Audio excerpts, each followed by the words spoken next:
Hello दोस्तों, स्वागत है आपका शिक्षा भवन क्लासेस में। मेरा नाम है जितेंद्र शर्मा। तो अभी तक हम क्या पढ़ चुके हैं? प्रेजेंट इंडेफिनिट में अफर्मेटिव पढ़ चुके हैं हम, ठीक है। तो ये हमारी आज की सेकंड क्लास है, ठीक है। अब हम पढ़ेंगे निगेटिव, ठीक है। प्रेजेंट इंडेफिनिट में ही निगेटिव चल रहा है। इसमें हम बात करेंगे नकारात्मक वाक्यों की, ठीक है। नकारात्मक सेंटेंस की बात करेंगे, ठीक है। तो इसका हम फॉर्मेशन देख लेते हैं। क्या फॉर्मेशन है इसका? हाँ, इसमें क्या है? सब्जेक्ट है, डू डज है, इसके साथ नोट लग जाता है, ठीक है। ये नोट जब भी लगेगा ना, डू डज की हेल्प से ही नोट लगता है, ठीक है। हेल्पिंग वर्ब कह सकते हैं इसे, ठीक है। और ये है वर्ब की फर्स्ट फॉर्म और ऑब्जेक्ट, ठीक है। अब हम बात करते हैं क्या कहते हैं, आगे चलते हैं, हम एग्जाम्पल पढ़ते हैं। हम स्कूल नहीं जाते हैं। यहाँ पर सब्जेक्ट क्या है? हम है। हमको क्या कहते हैं? वी कहते हैं। वी के साथ डू नॉट लगेगा, ठीक है। और फिर जाने को क्या कहते हैं? गो बोलते हैं। गो के साथ हमेशा टू लगता ही है, आपको मालूम है। बचा स्कूल, स्कूल लास्ट में आ जाएगा, ठीक है। अब मैं आपको एक बात और बता देता हूँ। मैं आपको इतनी बार प्रैक्टिस करा चुका हूँ, ही शी इट नेम के साथ एस या ईएस लगता है तो आपको खुद ही ऑटोमेटिकली आपके दिमाग में छप जाएगा, ठीक है। तो यहाँ पर देखो, अब आपको ध्यान होगा कि वी आई दे इनके साथ कहते हैं एस या ईएस नहीं लगता, तो यहाँ पर भी एस या ईएस नहीं लगेगा, इसलिए हम यहाँ पर डू ले रहे हैं, ठीक है। ये चीज याद रखना, ठीक है। अब हम सेकंड एग्जांपल पर आते हैं। हम वहां नहीं रहते हैं। देखो, रहने को लिव बोलते हैं, चाहे तो आप ये नोट कर लेना जिससे आपको आसानी होगी। और वहां के लिए हम देयर बोलते हैं, ठीक है। तो क्या बोलेंगे हम? We do not live there. अच्छा, डू नॉट को हम डोंट भी बोलते हैं, ठीक है। वी डोंट लिव देयर भी बोल सकते हैं हम, ठीक है।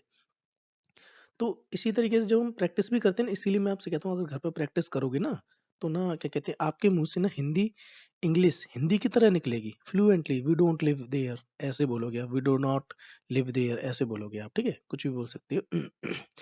ऐसे ही अब हम अगली इस पे आते हैं एग्जाम्पल। वह मुझसे बात नहीं करता है, ठीक है। वह सब्जेक्ट क्या है? वह है। वह क्या बोलते हैं? ही बोलते हैं। अब देखो ना, ही देखो नहीं करता है, ये लड़के के लिए है।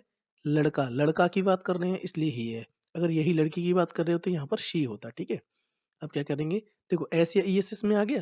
अब मैं आपको एक बार फिर रिपीट कर देता हूँ। ही शी इट नेम में एस या ईएस लगता है और बाकी किसी में नहीं लगता है, इसलिए हमने यहाँ पर, अब आपको समझ में आ गया कि हमने डज क्यों लगाया है, डू क्यों नहीं लगाया। डज लगाया क्योंकि एस या ईएस इन्हीं के साथ लगते हैं, ही शी इट नेम के साथ। मैं आपको इतनी बार बोल के प्रैक्टिस करा चुका हूँ कि आपके दिमाग में ऑटोमेटिकली ये चीज छप जाएगी और आपको याद करने की भी इतनी ज्यादा जरूरत नहीं पड़ेगी, ठीक है। तो अब आगे बात करते हैं। बात करने को क्या कहते हैं? टॉक, टॉक बोलते हैं, ठीक है।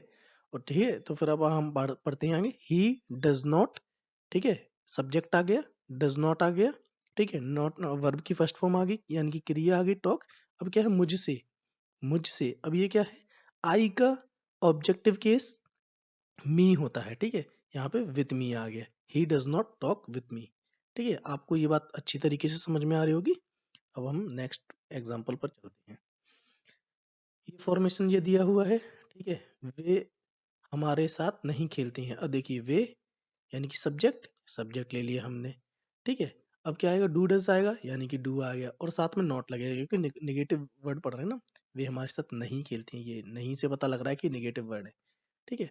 तो दे डू नॉट, खेलने को क्या कहते हैं? प्ले बोलते हैं, तुमने प्ले लगा दिया, ठीक है। हमारे साथ यानी कि विथ अस, विथ मतलब होता है साथ में, से या साथ में, ठीक है। ये चीज भी आप नोट कर लेना।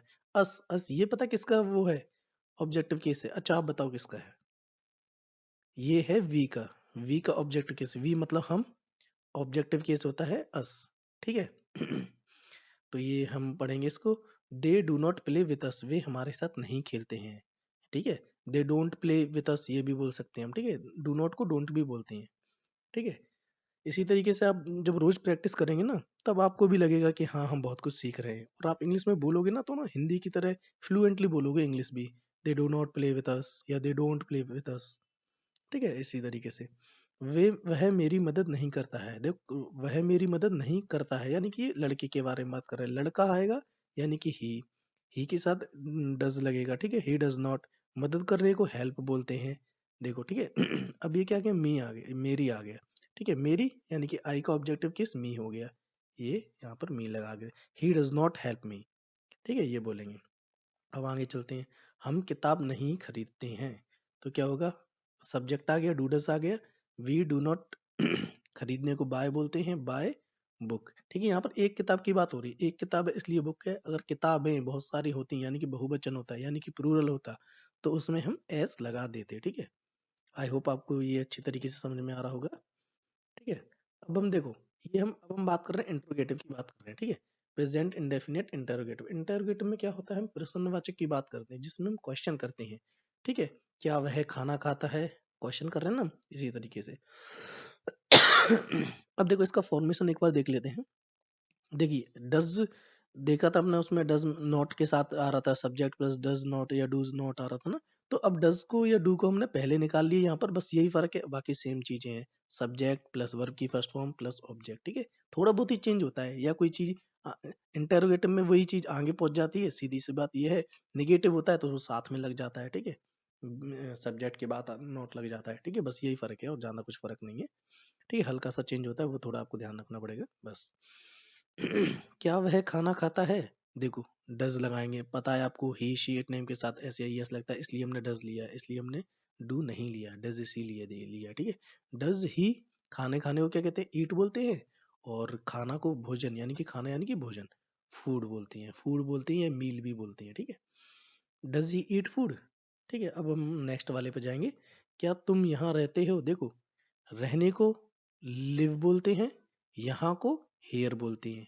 ठीक है, वहां को देयर बोलते हैं, ये चाहे तो आप नोट कर सकते हो। ठीक है, तो क्या बोलेंगे हम? Do you live here? क्या तुम यहाँ रहते हो? आ गया होगा समझ में आपको। ठीक है, क्या वह भोजन पकाती है? अच्छा, पकाना और बनाना एक ही बात होती है। ठीक है, तो पकाने को क्या बोलते हैं? कुक बोलते हैं। ठीक है, कुक बोलते हैं। तो हम क्या बोलेंगे? Does he cook food? सबसे पहले क्या आ गया? ये सब्जेक्ट आ गया, ये डू डज आ गया, फिर सब्जेक्ट आ गया, फिर ये क्रिया आ गई यानी कि कुक, और बचा जो लास्ट में जो बची चीज, वो हम लास्ट में लिख देंगे यानी कि फूड। ठीक है, आई होप आपको ये बात अच्छी तरीके से समझ में आ रही होगी। अब हम आगे बढ़ते हैं। ठीक है, अब हम आगे बढ़ते हैं।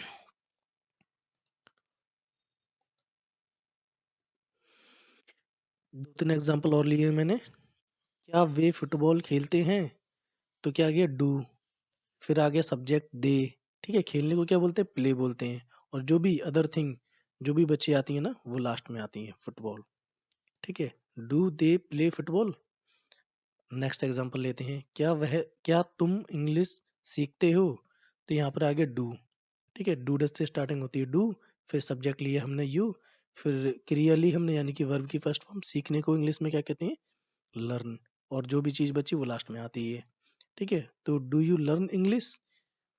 ये इसका सेंटेंस हो गया। ठीक है, अगले एग्जाम्पल पर चलते हैं। क्या तुम चॉकलेट खरीदते हो? तो खरीदने को बाय बोलते हैं। ठीक है, और चॉकलेट को तो चॉकलेट बोलते हैं, हिंदी वर्ड और इंग्लिश वर्ड एक ही होता है चॉकलेट का। तो फॉर्मेशन के हिसाब से बनाते हैं, डू, ठीक है, फिर सब्जेक्ट आ गया यू, खरीदने को यानी कि क्रिया लगेगी। अब आप ऊपर फॉर्मेशन देखना, देखो, डू डज लगेगा, फिर सब्जेक्ट लगेगा, फिर वर्ब की फर्स्ट फॉर्म लगेगी, फिर ऑब्जेक्ट या अदर चीजें आएंगी। ठीक है, तो डू यू बाय को खरीदना कहते हैं, खरीदने को बाय कहते हैं। Do you buy chocolate? कितना आसान है ना। अब हम आगे बढ़ते हैं, आई होप बहुत अच्छी तरीके से समझ में आ रहा होगा। कोई भी अगर डाउट हो तो मुझे जरूर कमेंट करके बताना। अब देखिए, अब हम पढ़ते हैं। देखो, हमने अफर्मेटिव पढ़ लिया, नेगेटिव पढ़ लिया, इंटरोगेटिव पढ़ लिया। अब आ रहा है इंटरोगेटिव निगेटिव, यानी कि इसमें प्रश्न तो करेंगे ही करेंगे, साथ में वो निगेटिव में होगा वो प्रश्न। ठीक है, एक बार इसका फॉर्मेशन देख लेते हैं। डूडस वही सारी चीजें, बस सब्जेक्ट के साथ में नॉट लग गया, बस इतना ही चेंज है, और आगे कोई भी चेंज नहीं है, सेम फॉर्मेशन है। ठीक है, अब इसी के अकॉर्डिंग बनाते हैं। चलो मैं एग्जांपल देखते हैं अब। क्या वे तुम्हें नहीं जानते हैं? देखो, इसमें क्वेश्चनिंग भी हो रही है और इसमें नहीं में भी आ रहा है, इसलिए ये इंट्रोगेटिव नेगेटिव है, यही इसकी पहचान है। केवल नहीं हो रहा होता तो हम समझ जाते केवल नेगेटिव है। ठीक है। अब क्या है, बोल, ठीक है, इंफॉर्मेशन के अकॉर्डिंग हम बनाते हैं। ठीक है, क्या वे तुम्हें जानते हैं? तो डू दे।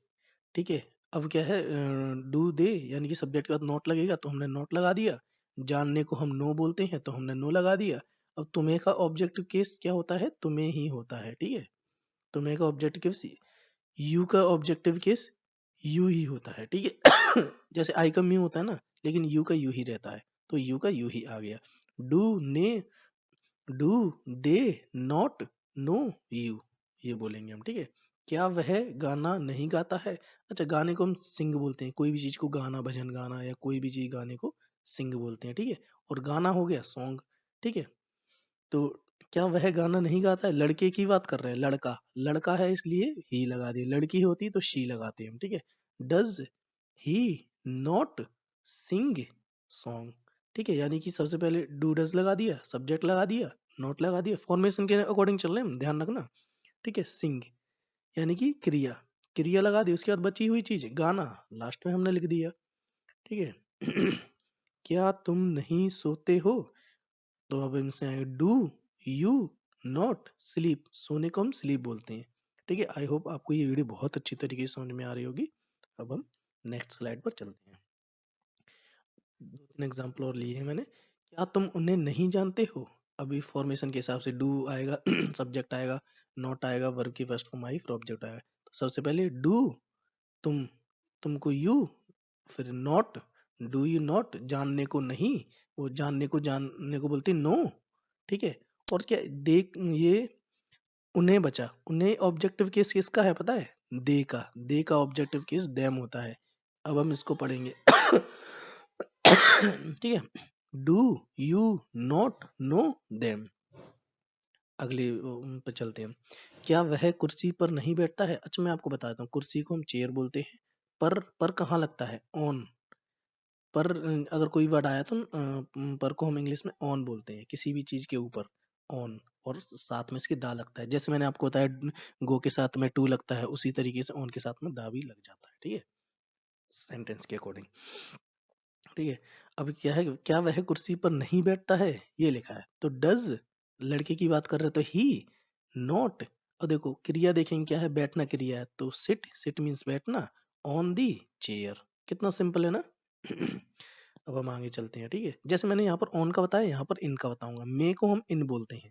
आपको छोटी सी छोटी चीज, बारीकी से बारीकी चीज मैं आपको बता रहा हूँ, जिसका आपको बिल्कुल भी कंफ्यूजन ना रखे, मतलब छोटी से छोटी चीज बता पाओगे कि ये है तो क्यों है, आपको ये भी मैं आपको हर चीज बताता जा रहा हूँ साथ में, तो कोई कंफ्यूजन नहीं रहेगा। क्या तुम रात में सोते हो? रात को रात को नाइट बोलते हैं, सोने को स्लीप बोलते हैं, ठीक है। तब हम आगे बनाते हैं, चाहे ये नोट भी कर लिया करो, जैसे मैंने बोला नाइट मतलब रात होती है, और सोने को हम स्लीप बोलते हैं। अगर आपको पता है तो अच्छी बात है, नहीं पता तो आप नोट कर लीजिए, ठीक है। क्योंकि मैं हर इंसान को लेकर के चल रहा हूँ, मैं ये मान के चल रहा हूँ कि जिसको कुछ भी नहीं आता है उसको मैं बिल्कुल शुरू से सिखा रहा हूँ। हो सकता है आपको थोड़ा बहुत आता हो, तो कोई इश्यू नहीं है, अच्छी बात है ये तो। अच्छा, हम आगे बढ़ते हैं। Do you not sleep in night, in क्यों आया? क्योंकि मैं, है ना, मैं को हम इन बोलते हैं, जैसे कि पर को ऑन बोलते हैं, ऐसे ही मैं को इन बोलते हैं, ठीक है। इसलिए हम क्या बोलेंगे, do you not sleep in night, night, क्या आप रात में नहीं सोते हो? ये हो गया do you not sleep in night, ठीक है। अब हम आगे बढ़ते हैं। अच्छा, मैं आपको बताता हूँ, देखो, आपको मैं थोड़ी ये चीजें बता देता हूँ, डब्ल्यू एच वाले आपको वर्ड मीनिंग बता देता हूँ। आपको ना ये याद रखनी है, वॉट मीन्स, वॉट मीन्स क्या होता है, जो भी होता है, जो भी होता है इसका मतलब। लेकिन ये आपको बाद में काम आएगा। एक्चुअली होता क्या है इंग्लिश में कि इंग्लिश में कभी कभार एक ही वर्ड के दो या दो से ज्यादा भी मतलब होते हैं, वो कब और कहाँ और कैसे यूज करने हैं वो मैं आपको बताता चलूंगा, ठीक है। तो आप ना इस चीज का ध्यान रखना। ठीक है। तो क्या कहते हैं, फिर हम आगे पढ़ लेते हैं। वेयर को कहाँ, ठीक है, और वैन को कब, और क्या कहते हैं वाई को क्यों, विच को कौन सा, ये ना विच जो है कौन सा, वो वस्तु के लिए यूज होता है, ठीक है। हु का यूज होता है व्यक्ति के लिए, व्यक्ति के लिए यूज होता है इसका, ठीक है। यानी कि लिविंग थिंग्स के लिए होता है, और ये नॉन लिविंग थिंग के लिए होता है, ठीक है। हाउ, कैसे, ठीक है। अब मैं आगे बताता हूँ, और इनका भी यूज होगा, जहाँ जब इनका कैसे यूज करता है वो भी मैं आपको बताऊंगा, लेकिन एक एक करके बताऊंगा ना मैं आपको, स्टेप बाय स्टेप आपको ये चीजें समझाऊंगा मैं, ठीक है। जैसे ये है कि डब्ल्यू एच से बनने वाले शब्द, अब मैं आपको बताऊँ, डब्ल्यू एच से बनने वाले शब्द, इनमें इसमें क्या शब्द सेंटेंस के बीच में आता है, ठीक है। अब मैं आपको समझाता हूँ। देखो, आपने ये तो पढ़ लिया ना, इंटरोगेटिव, डू यू नो, क्या तुम जानते हो, ठीक है। और यहाँ पे लिखा है तुम क्या जानते हो। आप सोच रहे होंगे कि क्या तो इस वाले में भी आ रहा है, क्या इस वाले में भी आ रहा है, इनमें फर्क क्या है। अब मैं आपको इन चीजों का बड़ी बारीकी बारीकी से अंतर बताता हूँ, आप सही से आप ना ध्यान से सुनिए, ठीक है? देखो इसमें जो क्या है देखो नीचे वाला देखो पहले आप, डू यू नो वाला देखो, क्या तुम जानते हो? इसमें क्या है आपने नोटिस करना है कि क्या ना सबसे पहले आ रहा है। वाक्य के शुरू होते में ही क्या आ रहा है, तो आपको ना इसी तरीके से वो करना पड़ेगा, ठीक है? जैसे डू यू नो, क्या तुम जानते हो? ठीक है? अब इस वाले में क्या फ़र्क है? ये जो क्या इसमें भी आ रहा है, क्या इसमें भी आ रहा है, लेकिन क्या इसमें सेंटेंस के बीच में आ रहा है। तुम क्या जानते हो? देखो सेंटेंस के बीच में आ रहा है, ये देख रहे हो सेंटेंस के बीच में आ रहा है। अगर सेंटेंस के बीच में क्या, कब, कहाँ ऐसी चीज़ें आएँ तो वो WH से शुरू होंगी। यही इसका सबसे ज़्यादा अंतर है, ठीक है? यही इसमें अंतर है। अगर क्या शब्द सेंटेंस के बीच में आए, क्या शब्द सेंटेंस के बीच में आए तो उसकी स्टार्टिंग WH वर्ड से होगी। WH वर्ड कौन-कौन से होते हैं? मैं ये सारे बता चुका हूँ पीछे आपको, ठीक है? ऐसे ही हम ऐसे और एग्ज़ाम्पल ले लेते हैं, ठीक है? और एग्ज़ाम्पल ले लेते हैं जैसे तुम कहाँ रहते हो? Where do you live? देखो कहाँ बीच में आ रहा है ना सेंटेंस के, पहले तो नहीं आ रहा है इसलिए WH से स्टार्टिंग हो गई।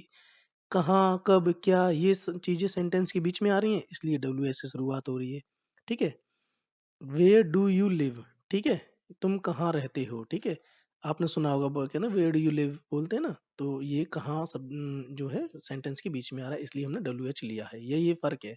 और इसमें देखो क्या पहले आ रहा है तो हमने डू यू नो ऐसी चीजें ली हैं, ठीक है? ये सबसे पहले स्टार्टिंग में आ रहा है, लेकिन इस वाले में WH वाले में सेंटेंस के बीच में आता है, ठीक है? तुम घर कब जाते हो, देखो कब भी सेंटेंस के बीच में आ रहा है, देखो तुम घर कब जाते हो, कब बीच में आ रहा है ना, तो हमने बोल दिया व्हेन, और बाकी फॉर्मेशन सेम रहती है, when do you go to home, तुम घर कब जाते हो।